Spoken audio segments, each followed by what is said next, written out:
അപ്പോൾ ഇന്ന് രാവിലെ എണീറ്റപാടെ തന്നെ കിച്ചണിലൊക്കെ കയറിയിട്ടുണ്ട്. രാവിലെ തന്നെ ഇടിയപ്പം ഉണ്ടാക്കാമെന്ന് വിചാരിച്ചു. ആദ്യമൊക്കെ കുറച്ച് പണി പാളിയെങ്കിലും പിന്നെ ലാസ്റ്റ് ശരിയായിട്ടുണ്ടായിരുന്നു. പിന്നെ ഇതിൻ്റെ കൂടെ തന്നെ മുട്ടക്കറി ആക്കാമെന്ന് വിചാരിച്ചു.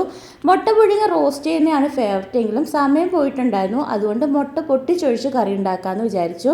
അങ്ങനെ കറി ആകുന്ന സമയം തന്നെ ഇടിയപ്പമൊക്കെ വെന്ത് വന്നിട്ടുണ്ടായിരുന്നു. പിന്നെ മിക്ക ദിവസം ഇവിടെ കടുംചായയാണ്. ഇന്നെന്തായാലും പാൽ ചായ ആക്കാമെന്ന് വിചാരിച്ചു. ഈ ടൈമിൽ തന്നെ ഇക്ക പോകാൻ വേണ്ടി റെഡി ആയിട്ടുണ്ടായിരുന്നു. അങ്ങനെ ഇക്കാക്കുള്ള ഫുഡൊക്കെ ഒന്ന് എടുത്തു കൊടുക്കുന്നുണ്ട്.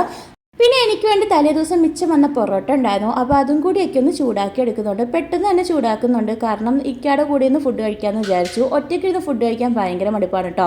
അങ്ങനെ അതാ നമ്മൾ ഈ ഫുഡൊക്കെ കഴിക്കാൻ വേണ്ടി പോവാണ്. ഈ സമയം വാവ നല്ല ഉറക്കമായിരുന്നു.